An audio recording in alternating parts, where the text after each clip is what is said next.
नमस्कार। धराली आपदा एक बार फिर से चर्चाओं में है। धराली आपदा की पीड़ा को सही मायनों में उन्हीं लोगों ने महसूस किया है या महसूस कर रहे हैं जिन्होंने अपनों को खोया है, जिन्होंने अपने घर, अपना गांव और वो सब कुछ खोया है जिसकी भरपाई कभी नहीं की जा सकती है। न जाने कितनी जिंदगियां, कितने घर, कितने मंदिर और कितने सपने धराली आपदा के मलबे में दफन हैं। धराली में आई भीषण आपदा ने जो विनाश किया उसे याद करके आज भी रोंगटे खड़े हो जाते हैं। धराली में आपदा के बाद आपदाग्रस्त क्षेत्रों में राहत और बचाव टीमों का पहुंचना आसान नहीं था। उस समय आपदा पीड़ितों पर मानो पूरे ब्रह्मांड का दुख टूट पड़ा था। इंसान अपनी प्रवृत्ति के अनुरूप धीरे धीरे पुरानी बातों पर चर्चा करना बंद कर देता है। धराली आपदा को भी लोग धीरे धीरे भूल रहे थे, लेकिन धराली आपदा पर एक बार फिर से बहस छिड़ गई है, चर्चाएं हो रही है और आरोप प्रत्यारोप भी होने लगे हैं। आशा करते हैं कि धराली में जो आपदा आई थी, इस चर्चा के बाद धराली के लिए कुछ सकारात्मक पहलू सामने निकल करके आए। लेकिन इसकी पुनः शुरुआत कहां से हुई और ये बहस, ये चर्चा दोबारा कहां से शुरू हुई, सबसे पहले इस बारे में जानते हैं। उसके बाद वो तमाम बयान आपको सुनाएंगे जो आजकल सोशल मीडिया पर वायरल हो रहे हैं। 29 नवंबर को ग्राफिक एरा यूनिवर्सिटी में आपदा प्रबंधन पर आयोजित seminar world summit on disaster management पर भारतीय जनता पार्टी के नेता कर्नल अजय कोठियाल ने अपनी ग्राउंड स्टडी और आपदा से संबंधित अपने संपूर्ण अनुभवों पर विचार रखे, जिसमें उन्होंने धराली आपदा का जिक्र करते हुए वहां की जमीनी स्थिति के बारे में बताया। उन्होंने कहा कि 5 अगस्त को आए धराली डिजास्टर के बाद 147 लोग दबे हुए हैं। जहां से सीटियां बज रही थी, मैं उसके ऊपर गया हूं। मैं 3 दिन पैदल चल करके इकलौता 1750 फीट ऊपर से नीचे आया। कर्नल कोठियाल ने कहा कि धराली में डिजास्टर आ रखा है तो बहुत अच्छा मौका है रिसर्च एक्टिविटी कैरी आउट करने के लिए। उन्होंने कहा कि यूकोट के बच्चे, बाडिया इंस्टीट्यूट के बच्चे जो आज थ्योरी पढ़ रहे हैं, उन्हें वहां पर कैंप लगाना चाहिए। कर्नल कोठियाल ने वैज्ञानिकों, जियोलॉजिस्ट द्वारा रखे पक्ष के बारे में कहते हुए चीन की एक्टिविटी के बारे में भी अपनी बात रखी। कर्नल कोठियाल ने कहा कि प्रधानमंत्री ने जब प्रथम गांव का नाम दिया तो हम में कितना जोश आया। धराली भी प्रथम गांव है। प्रथम गांव का मतलब उसको पूरी वैल्यू मिलनी चाहिए। कर्नल कोठियाल ने कहा कि धराली में 5 अगस्त को आपदा के बाद एक भी काम नहीं हुआ है। उन्होंने कहा कि काम से मेरा मतलब कंस्ट्रक्शन तो छोड़ो, उनकी कोई कोशिश तो होनी चाहिए। उनके घर दबे हुए हैं। मेरे पिताजी का भगवान जो था वो नीचे दबा हुआ है। कैसे मैं उस जगह को छोड़ सकता हूं? मेरे बच्चों की डिग्री वहां पड़ी हुई है। मेरी बीवी की शादी का मंगलसूत्र नीचे दबा हुआ है, लेकिन सरकार को कारण मिल गया है। साथ ही कर्नल कोठियाल ने एनडीआरएफ और आईटीबीपी की तारीफ की। कर्नल कोठियाल ने कहा कि आईटीबीपी आर्मी से भी स्ट्रांग है, वह हाइट वाले एरिया पर डिप्लॉयड रहती है। उन्होंने ये भी कहा कि एनडीआरएफ और आईटीबीपी वो काम कर रही थी जो काम लेबरों का होता है, वो खुदाई कर रहे थे। यदि 12वीं क्लास के बच्चे से दूसरी क्लास के बच्चों वाला काम कराया जाए तो कार्य किस प्रकार से हो सकता है। कर्नल कोठियाल की ये वीडियो जैसे ही सोशल मीडिया पर सामने आई, वीडियो तेजी से वायरल होने लगी। मीडिया, सामाजिक, राजनीतिक और अनेक लोगों ने इस वीडियो को शेयर किया और धराली आपदा में सरकार द्वारा किए गए राहत और बचाव कार्यों पर प्रश्न चिन्ह खड़ा होना शुरू हो गया। कर्नल कोठियाल की वायरल वीडियो पर उत्तराखंड कांग्रेस के प्रदेश अध्यक्ष गणेश गोदियाल ने किस प्रकार से अपनी बात रखी, आइए सुनते हैं। उसके बाद सुनेंगे ग्राफिक एरा यूनिवर्सिटी में कर्नल कोठियाल ने जो अपने विचार रखे उस पर क्या कुछ कहा और कांग्रेस पर किस प्रकार से आरोप लगाया। उत्तरकाशी के धराली में आई हुई आपदा को करीब 4 महीने होने को हैं और आज 4 महीने के बाद सरकार के वहां पर राहत कार्यों की पोल कर्नल कोठियाल साहब ने बहुत बखूबी से खोल दी है। कर्नल साहब को इस क्षेत्र का अच्छा अनुभव है। केदारनाथ आपदा के बाद जो राहत के कार्य हुए और जो वहाँ पुनर्निर्माण के कार्य हुए, उन कामों का उन्हें बहुत ज्ञान है। उसके पहले भी फौज में रहते हुए ऐसे क्षेत्रों में उनका अनुभव बहुत गहन रहा है। उनका ये बात कहना कि वहाँ पर अभी भी संख्या उन्होंने बताई, करीब 150 के करीब लाशें दफन है और लाशों के ऊपर ही मलबा डालकर रोड को खोल दिया गया, उनको निकालने की कोशिश नहीं हुई। ये जो आरोप है ये बिल्कुल अपराध ही नहीं, अमानवीय है और अपराध भी है, एक अमानवीय अपराध है, इसको स्वीकार नहीं किया जा सकता। जब ये आपदा आई थी तब कांग्रेस का एक प्रतिनिधिमंडल हमारे माननीय तत्कालीन अध्यक्ष करण महाराज जी के नेतृत्व में वहाँ तक पहुँचा और पार्टी ने उस समय उनके नेतृत्व में वहाँ से जो बातें उठाई, सरकार ने उनको बिल्कुल नज़रअंदाज कर दिया। बात पक्ष और विपक्ष की नहीं है, लेकिन ये तय है कि भाई सरकारें इसीलिए चुनी जाती हैं कि जब ऐसे मौके आएँ तो सरकार उस अपेक्षा पर काम करे जिसके लिए सरकार चुनी जाती हैं। मैं याद दिलाना चाहता हूँ 2013 की आपदा में तत्कालीन मुख्यमंत्री जी को ये पूरा राज्य हमारा जानता है कि सिर्फ और सिर्फ कांग्रेस हाईकमान ने इसलिए उन्हें हटाया कि कांग्रेस हाईकमान को ये लगा कि आपदा के दौरान जो उनके फ़र्ज थे उन फ़र्ज़ों को उन्होंने बड़ी ईमानदारी से उन फ़र्ज़ों को नहीं निभाया और इसलिए उन्हें हटना पड़ा।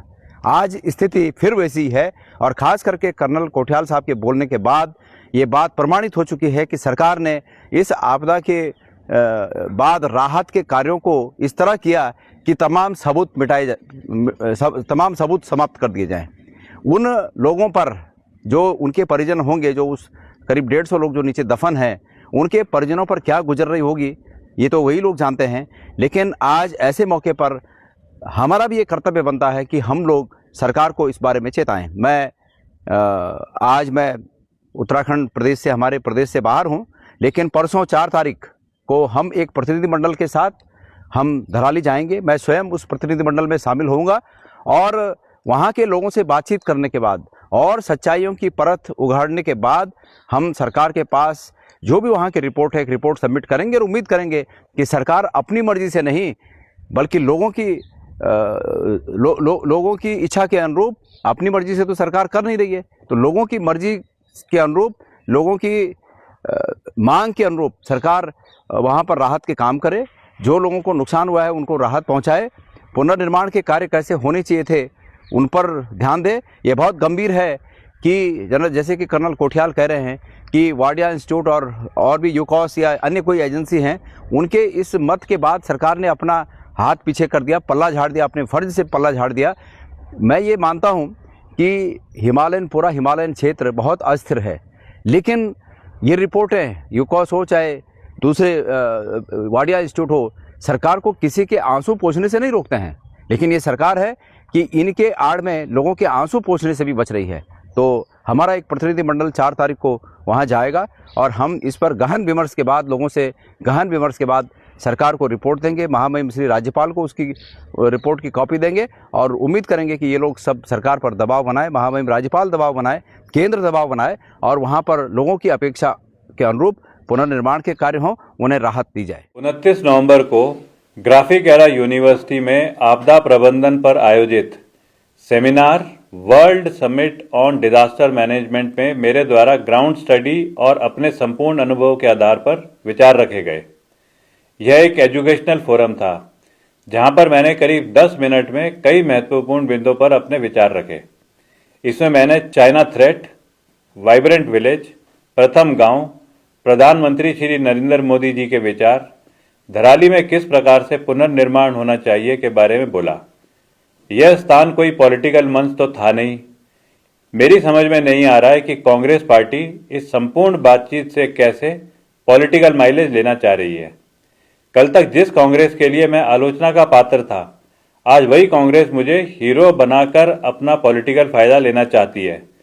कांग्रेस सभी मुद्दों में से केवल एक बिंदु पर अपनी राजनीति करने की कोशिश कर रही है। मैंने सुना है अब कांग्रेस अपनी राजनीतिक रोटी सेकने धराली जा रही है। मैं कांग्रेस से पूछना चाहता हूं कि धराली के बारे में तुम अभी तक कहां गायब थे? कांग्रेस को धराली की इतनी चिंता थी तो इसकी चिंता मेरे विचारों के बाद ही क्यों प्रकट हुई? कांग्रेस को जनता के दुख दर्द से अपनी राजनीतिक चमकाने का जरिया नहीं बनाना चाहिए। अगर कांग्रेस इतनी ही चिंतित हो रही है तो धराली जाने की जगह मेरे से डिबेट करे। मैं सिखाता हूं कैसे सकारात्मक राजनीति करनी चाहिए।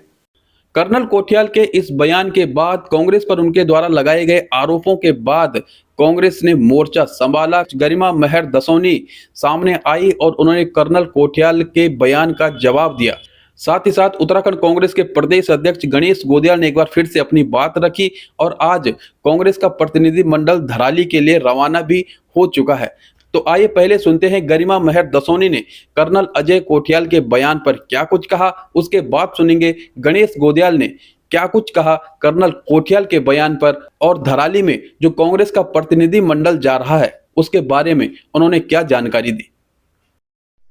आदरणीय कर्नल कोठियाल जी, महामानव की तरह आपने भी एक स्क्रिप्टेड यहाँ पर बयान पढ़ दिया उत्तराखंड की जनता के सामने। वो साफ दिखाई पड़ रहा है कि आपके सामने लिखा हुआ बयान आप किस तरह से रट्टू तोते की तरह पढ़ रहे हैं और आपका ये बयान बिल्कुल भी शॉकिंग नहीं है, क्योंकि ये बहुत प्रत्याशित था और हमें जानकारी थी इस बात की कि आज नहीं तो कल आप अपने बयान से फिरेंगे, आप उसको खंडन करेंगे, उसको खारिज करेंगे। लेकिन दिल का एक कोना कह रहा था कि फौजी जो होता है वो अपनी बात पर अडिग खड़ा रहता है, वो इस तरह से बार बार गुलाटियां नहीं मारता, वो यू टर्न नहीं लेता, वो थूक कर नहीं चाटता।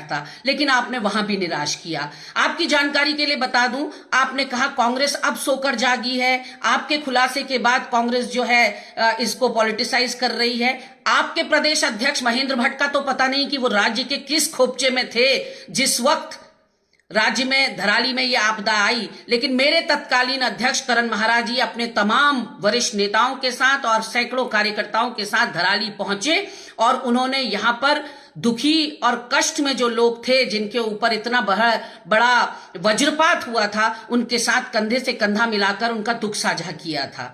आज हम ये देखने आए हैं कि सरकार के दो विंग्स कैसे 36 का आंकड़ा बना हुआ है। सरकार कुछ कह रही है, आप कुछ कह रहे हैं, तो उत्तराखंड की जनता की तरह कांग्रेस भी कंफ्यूज है कि आखिर आंकड़ा सच कौन सा है। आपके सच को उजागर करने के लिए हम धराली पहुंच चुके हैं। 11:15 बज रहा है। मैं अपने प्रदेश अध्यक्ष माननीय श्री गणेश गोदियाल जी के नेतृत्व में प्रतिनिधिमंडल हमारा देहरादून से यहां आया है। यहां के स्थानीय हमारे नेता और कांग्रेस जन हमारे साथ कल सुबह अर्ली मॉर्निंग जुड़ेंगे और हम धराली के स्थानीय लोगों से बात करेंगे कि सरकार के जो बड़े बड़े दावे और वादे धराली की आपदा को लेकर किए गए थे, वस्तु स्थिति क्या है, धरातलीय स्थिति क्या है और आपकी बात और सरकार की बातों में कितनी सच्चाई है। और निश्चित रूप से इसकी वृहद और व्यापक हम यहां पर आकलन करेंगे, उसकी रिपोर्ट तैयार करेंगे और महामहिम राज्यपाल जी से मिलकर उस रिपोर्ट को साझा करेंगे, प्रदेश की जनता के साथ उस रिपोर्ट को साझा करेंगे। तो इंतजार करिए अब हमारी रिपोर्ट का और हमारे आकलन का। 4 तारीख यानी आज के दिन कांग्रेस का एक प्रतिनिधिमंडल धराली आपदा की वास्तविक वस्तु स्थिति जानने के लिए, जिसमें कि आपदा के बाद राहत के क्या काम हुए और इन तमाम परिस्थितियों को जानने के लिए लोगों को मुआवजा कैसे बटा, व्यावसायिक जो प्रतिष्ठान थे क्या उनको प्रतिपूर्ति की गई नहीं की गई, इन सब बातों को जानने के लिए आज हमारा प्रतिनिधिमंडल धराली जा रहा है।